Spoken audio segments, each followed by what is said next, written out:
They say a warship is forged of iron and faith, but they lie to the recruits. A vessel like the Glory of Saul is fueled by something far more renewable than plasma or promethium. It runs on the slow, agonizing expiration of the human soul. I didn't know that when I first saw her hanging in the void of the Segmentum Solar, a 10-kilometer cathedral of Mars-forged malice. To my 18-year-old eyes, she was a miracle. To the man I am now, she is a predator that has been digesting its own crew for 7 centuries. My name is Corvin Hale. I was a gift from the Cypra Hive recruitment tithes, a piece of meat signed over to the Imperial Navy to fulfill a quota. When the personnel lighter brought us into the shadow of the glory, I felt a surge of pride that I now recognize as a symptom of youthful ignorance. I thought I was becoming a guardian of the Imperium. Then the pressure doors hissed open in the docking bay, and the smell hit me. It wasn't just the stench of unwashed masses or recycled oxygen. It was the heavy, cloying scent of oil older than my family tree, and incense burned to mask the copper tang of blood. It was the smell of a machine that had developed a taste for its operators. The officer who processed my branding was a woman named Corvash. Her skin was the color of a guttering candle, stretched so tight over her skull I could see the pulse in her temples. She didn't look at me once. As the red-hot iron of the designation mark pressed into my forearm, she recited my life's new, narrow parameters in a flat monotone. 8 hours of labor, 4 of rest, cycles of prayer, cycles of filth. I bit my tongue until I tasted my own salt, the smoke of my burning flesh rising between us. She handed me a data slate and dismissed me with a flick of her hand, as if I were already a ghost. To the officers of the upper decks, we riggers weren't men. We were biological components, interchangeable and easily replaced. I was assigned to Subdeck 9, the absolute bowels of the Leviathan. To get there, I had to descend through vertical shafts where the lights had died before the last millennium ended. I counted every rung, 412 steps into the dark, feeling the temperature drop and the air grow thick with the mineral breath of the ship's hull. Down there, the Glory of Saul didn't sound like a machine. It groaned like a beast with a broken spine. The air moved in rhythmic gusts, not from fans, but as if the corridors themselves were expanding and contracting. My ganger was a brute named Gangavul. Half his face was a slab of dull bionics, and his remaining eye glowed with a predatory red light. He didn't welcome me. He handed me a leather-bound book of Riggers' catechisms and told me that if I failed to memorize the litanies of pressure variants, he would personally feed me to the reclamation vats. The ship is a living temple, boy. We are the lice that keep its skin clean. If you don't show respect, the glory will notice, and you don't want to be noticed. I spent my first week in the crawl. Space is so narrow I had to exhale just to move my shoulders. I learned to navigate by the vibration of the deck plates and the smell of leaking coolant. The other riggers were hollowed-out men, their bodies covered in scars from radiation and chemical burns. They taught me the secrets the manuals ignored. They told me never to touch the brass plating in Subdeck 7 because it was hungry, and never to look at the servitors in the reclamation bays because their eyes still held the shadows of the people they used to be. On my 16th day, I was sent to clear a blockage in a conduit housing near the tertiary plasma relays. The space was cramped, the walls pulsing with a faint bioluminescent throb. As I reached into the housing to clear the debris, my hand didn't hit metal or slag. It hit something soft, something cold. I clicked on my lumen lamp, folded in the narrow housing, pressed between the high-voltage cables like a dried flower in a book, was a man. He wore the tattered remains of a rigger's jumpsuit, but his body had been altered. His ribs had been cracked outward and fused into the conduit's mounting brackets. His veins had been stripped of skin and grafted directly into the cooling lines, his blood now a part of the ship's circulation. His mouth was locked in a permanent silent scream, but as my light hit his eyes, the pupils, milky with cataracts, contracted. He wasn't dead, he was part of the wiring, and as I stared in horror, the ship gave a long, shuddering groan of satisfaction, and I felt the cables under my own hands begin to twitch, reaching out like questing fingers towards the fresh warmth of my skin. I didn't report the body to the deck officers. I knew, with a chilling certainty that settled in my marrow, that they wouldn't care. Instead, I crawled back to our communal hole and found Ganga Vul. He was sharpening a rusted vibro shiv, the red light of his ocular implant casting a bloody smear across his workspace. When I told him about the man in the conduit, about the eyes that moved and the pulse in the cables, he didn't even look up. "You're late for your prayer observance, Hale," he said, the mechanical rasp of his voice more pronounced than usual. "The ship doesn't like it when the riggers are late." "Ganga, he was alive," I hissed, my voice trembling.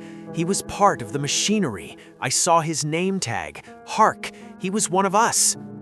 Vul stopped sharpening. He looked at me then, his one human eye filled with a weary, ancient pity that was far more terrifying than his anger. "Everyone on the Glory of Saul is part of the machinery. Some just have the luxury of walking around for a while longer. Hark didn't fail, he was promoted. The ship needed a regulator for that relay, and it chose him. Do your job, keep your head down, and maybe the ship will let you stay in your skin until the next system jump." That was the moment I realized the Glory of Saul wasn't just a vessel, it was a sovereign entity, and we were its gut flora. On my 32nd day, the ship entered warp transit. The transition felt like a physical blow to the soul. The Geller field, the flickering psychic shield that kept the horrors of the immaterium at bay, was thin enough for the upper decks, but down in subdeck 9, it was thin as parchment. The air turned syrupy, tasting of burnt copper and old, rotting honey. The lumen strips didn't just flicker, they bled a bruised purple light that made the shadows move when you weren't looking. This was when the shift began. In real space, the ship was a labyrinth, but it was a stable one. In the warp, the glory began to dream. Corridors that I had walked 1,000 times suddenly terminated in blank bulkheads.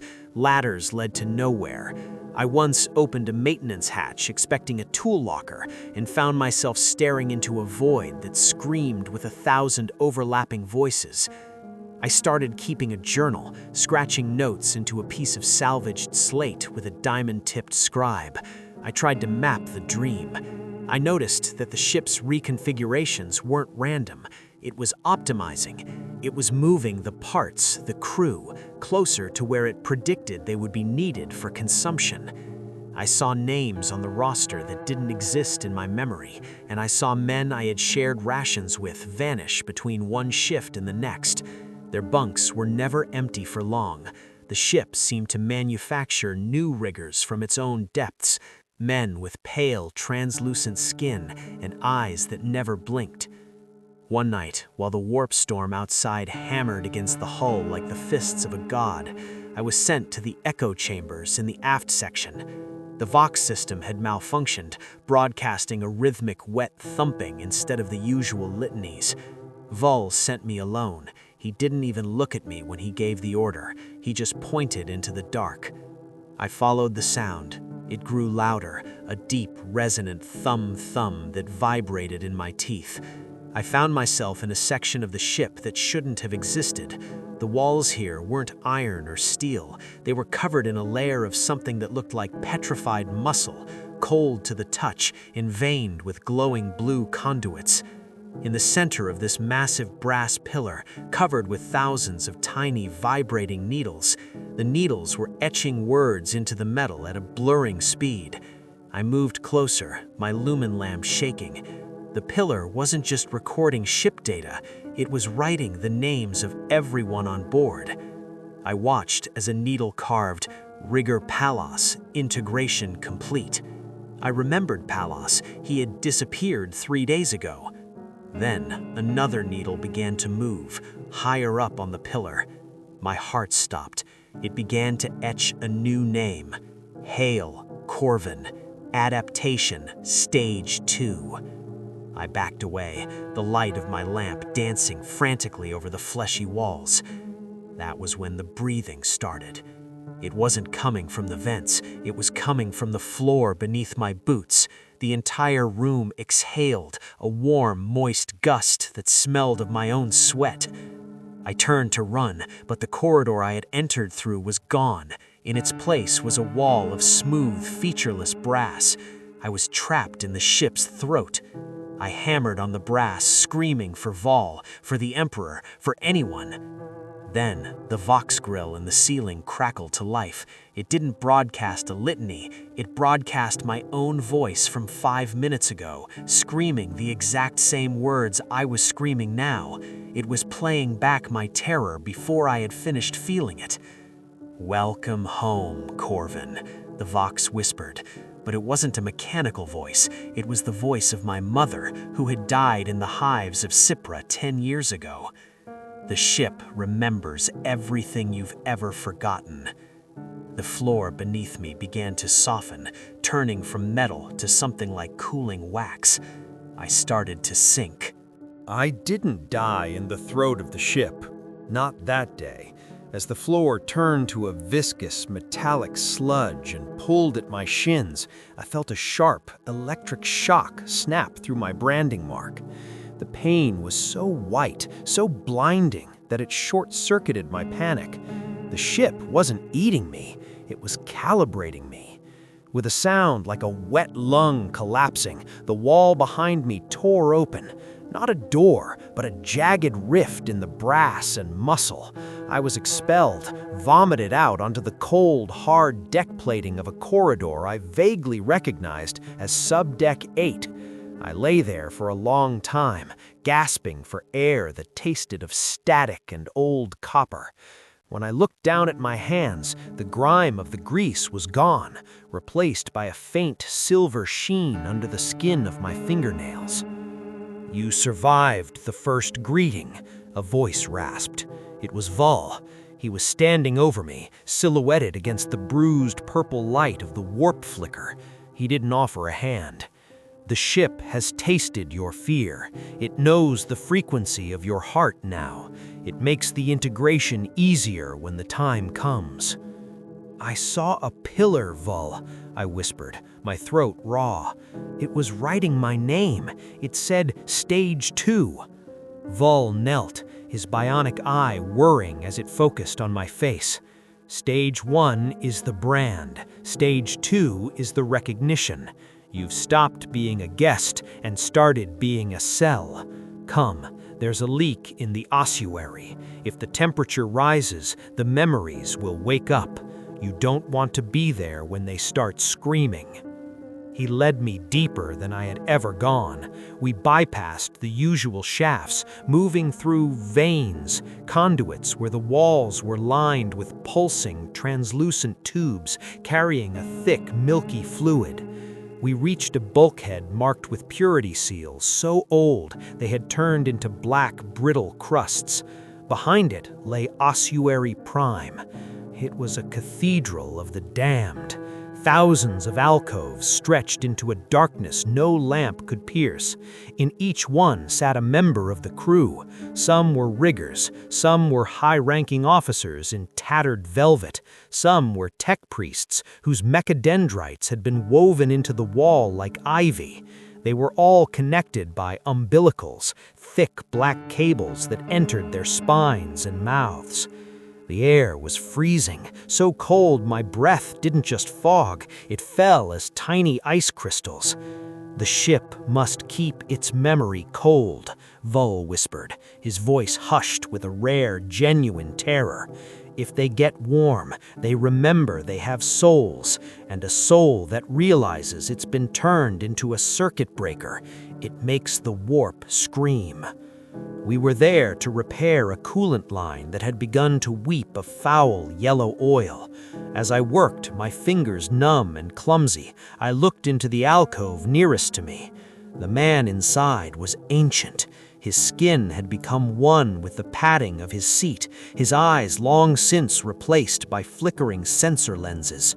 On his chest plate, barely legible under a layer of frost, was the name Hark. Not the Hark I had seen in the conduit, a different one. Perhaps his grandfather, perhaps a version of him the ship had kept for 2 centuries. As I tightened the seal on the coolant pipe, the man's hand, a withered claw of bone and wire, twitched.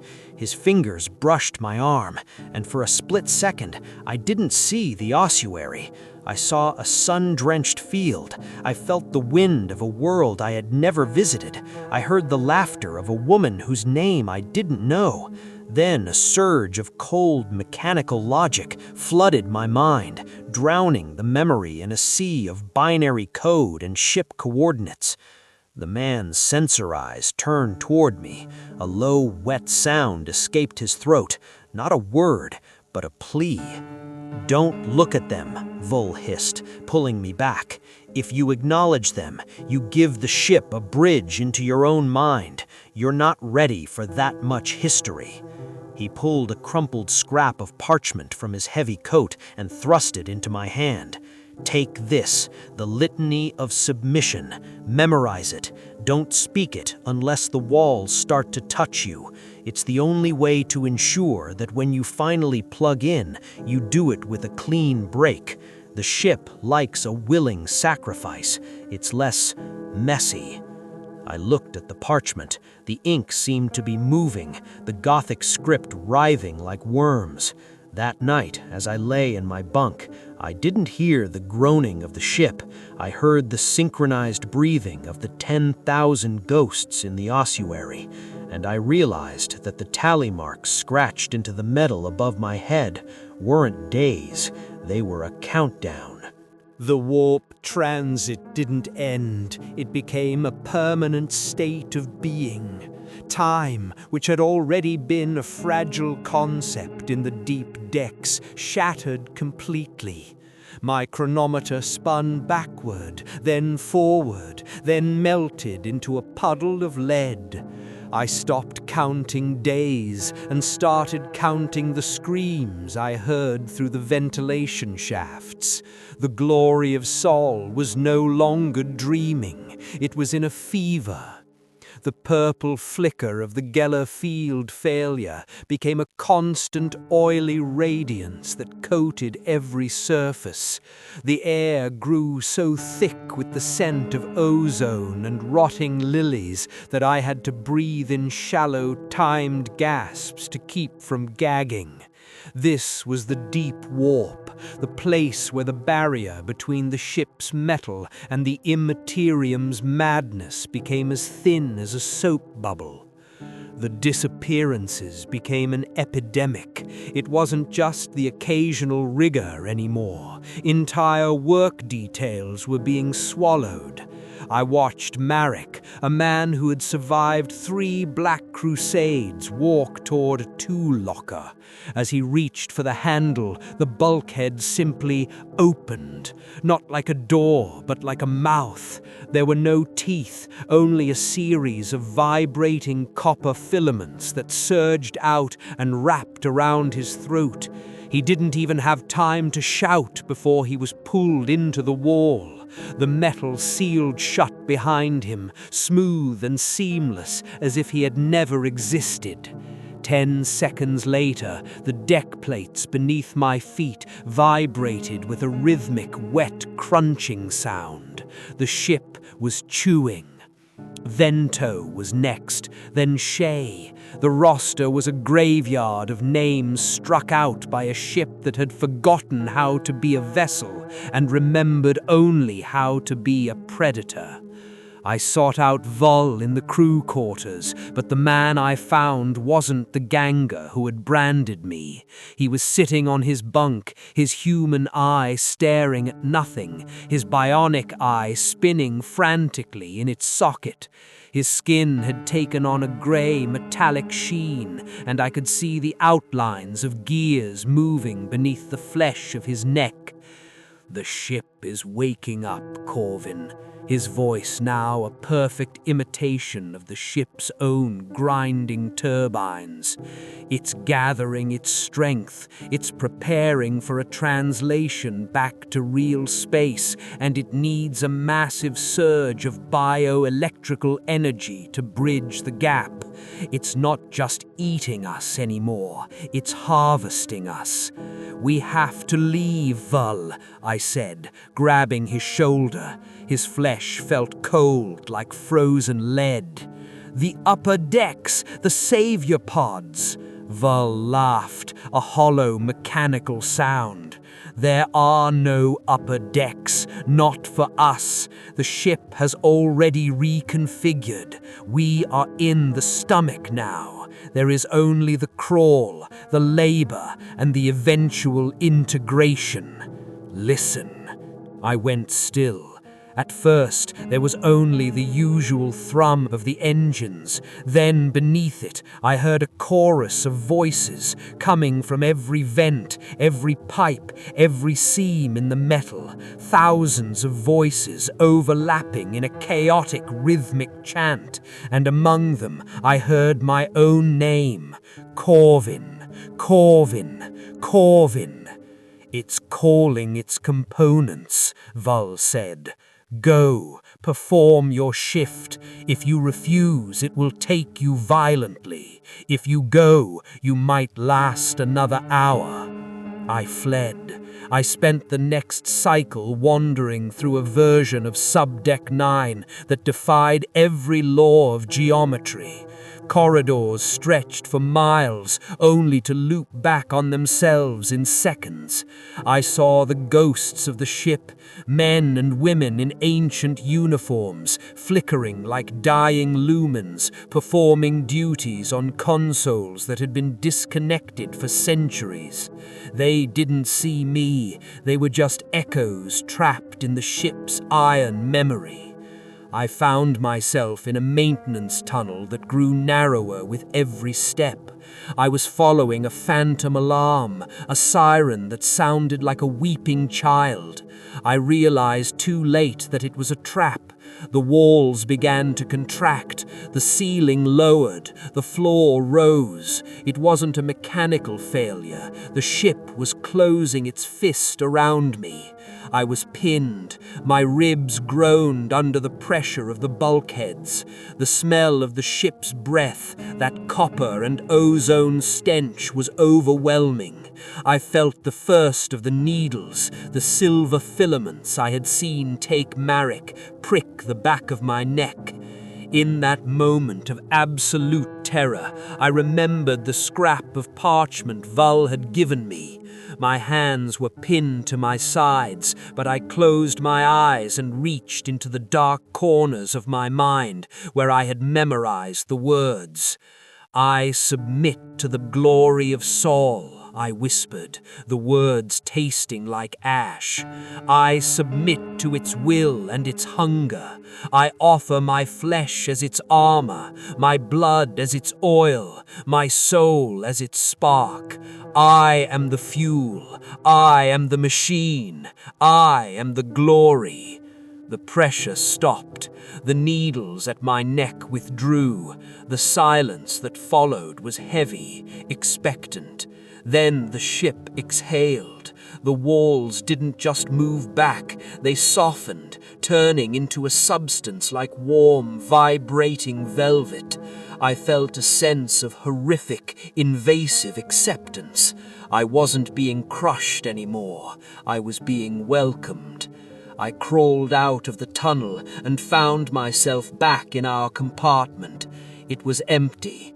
The bunks were gone, the lockers were gone. There was only a single glowing red light in the center of the room, and there, standing in the shadows, was Vull, but his face was replaced by a smooth mask of brass, and his arms were replaced by a dozen twitching copper cables.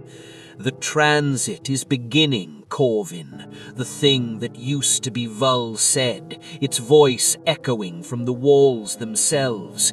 The ship is ready to jump, but it needs one more heart to stabilize the Geller field, one more willing soul to hold the nightmare at bay. He stepped aside, revealing a massive open conduit in the center of the deck, filled with a swirling, iridescent ichor. It looked like a grave. It looked like a throne. I stood at the edge of the iridescent grave, the swirling ichor reflecting a version of my face that was already becoming unrecognizable. The silver sheen beneath my skin was glowing now, pulsing in time with the engines of the glory of Saul. The ship wasn't just asking for my life, it was asking for my consent. In the deep depths, a forced sacrifice is just fuel, but a willing one, that is a catalyst. Do it, Corvin, the brass-masked thing that had been Gunga Vul whispered.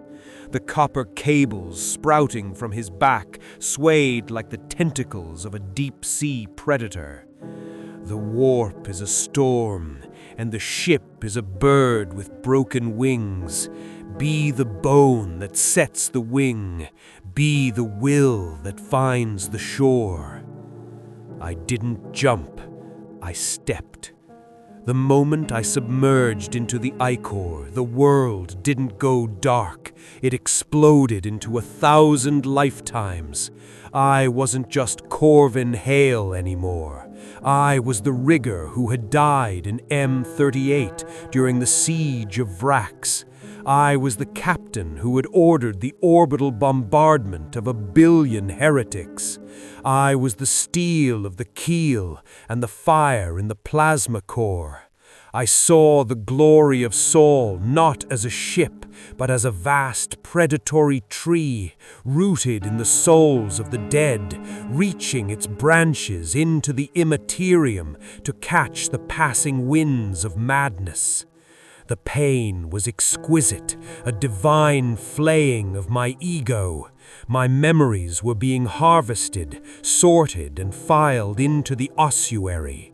But because I had recited the litany of submission, I wasn't being erased, I was being indexed. I felt the ship's ancient machine spirit, a cold, calculating intelligence born of 7 centuries of slaughter, wrap around my consciousness like a shroud. It didn't hate me, it didn't love me, it simply required me. Then came the jump. A violent, reality-shattering lurch, the scream of the Geller field as it folded back, the sudden nauseating weight of real space gravity. I woke up on the deck plating of Subdeck 9. The purple light was gone. The walls were iron again, cold and silent. The smell of rotting lilies had been replaced by the sterile, recycled scent of standard-issue oxygen. I was alone. Vull was gone. The conduit in the floor was sealed with a fresh, gleaming weld, as if it had never been opened. I climbed all 412 rungs of the shaft, but I didn't stop at the habitat decks. I kept going, past the branding stations, past the reclamation vats, up into the levels of gold and incense. I stood before a deck officer, a new one, a man with a chest full of medals and eyes that saw me nothing more than a smudge on his pristine floor. "Rigger Corvin Hale," he said, checking a data slate. You've been missing from the roster for 92 days. Desertion is a capital offense." "I was in the walls," I said. My voice sounded different, deeper, with an underlying metallic hum that made him flinch. "I was maintaining the integrity of the spirit. The ship knows where I was." He looked at me, really looked at me, and his face went pale. He saw the silver under my skin. He saw the way my pupils didn't contract in the light, but stayed wide, reflecting the entire bridge like sensor lenses. He didn't call the commissariat. He didn't call the guards. He stepped back and made the sign of the Iguala. "You've been touched by the glory," he whispered. "You are promoted. Subdeck 7 needs a ganger. The last one was integrated during the transit." I returned to the darkness, but it wasn't dark to me anymore. I can see the veins in the walls now. I can hear the heartbeat in the pipes. I am the ganger of Subdeck 7, and I have 16 boys under my command. They are young, terrified, and full of the same pride I once felt. I give them the same lies Vul gave me. I tell them that the Emperor protects. I tell them that their service is honorable. I watch them crawl into the spaces where the ship is hungriest, and I listen as the walls begin to whisper their names. I don't save them. I can't. To save them would be to starve the machine that keeps us all from the void. But there is a new mystery growing in my mind. Every night when I recite the litany of submission, the ship answers. It doesn't just groan, it speaks. It tells me that the glory of Saul is not a lone predator. It tells me we are part of a fleet, and that the fleet is waiting for something, a signal, a final harvest. Yesterday I found a new mark on the wall of my compartment. It wasn't a tally of days. It was a countdown in a language that didn't exist before the warp transit. It says, 0 is approaching. And today, when I looked in the mirror, I didn't see my face at all. I saw a hollow space where my soul used to be, and inside that space, I saw the flickering lights of the entire segmentum solar, laid out like a map. The ship is not just using me to fly, it's using me to see, and it's looking at Terra. The shift bell is ringing. My riggers are awakening. I must go to them. I must lead them into the dark, for the machine is hungry, and I am the one who serves the feast.